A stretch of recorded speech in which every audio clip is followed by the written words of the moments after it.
Il est traditionnel de se rassembler.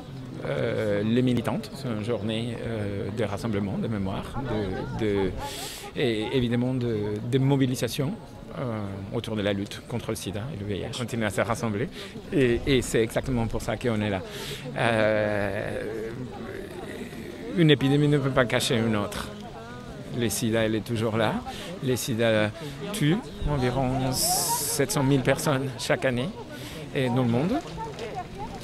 En France, en Russie, au Venezuela, aux États-Unis et en Afrique. Donc le sida sera là, nous on sera là. Bien sûr, mais ce sont les mêmes demandes qu'on a eues pendant 40 ans. Et on sait très clairement qu'il y a des populations qui sont plus exposées ou bien plus vulnérables au sida, au virus du VIH, à l'infection que d'autres.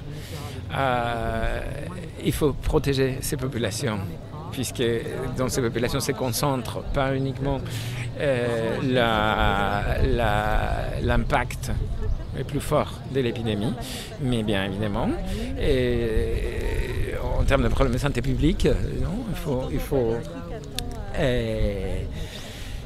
il faut prendre très au sérieux le fait que au-delà des conditions, des facteurs médicaux, biologiques, les épidémies, en particulier l'épidémie du sida, comme aujourd'hui on le voit avec l'épidémie de Covid, sont des épidémies sociales, sont des épidémies politiques, sont des épidémies qui frappent de façon disproportionnée un certain type de personnes, un certain groupe de personnes. C'était le cas avec le sida.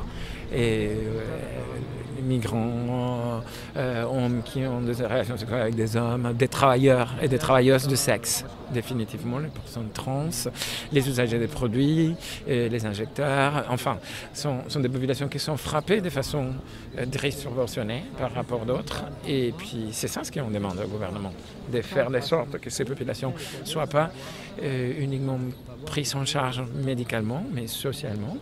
Et comme la seule façon aujourd'hui, comme une des façons qu'on a aujourd'hui, de mettre fin à l'épidémie.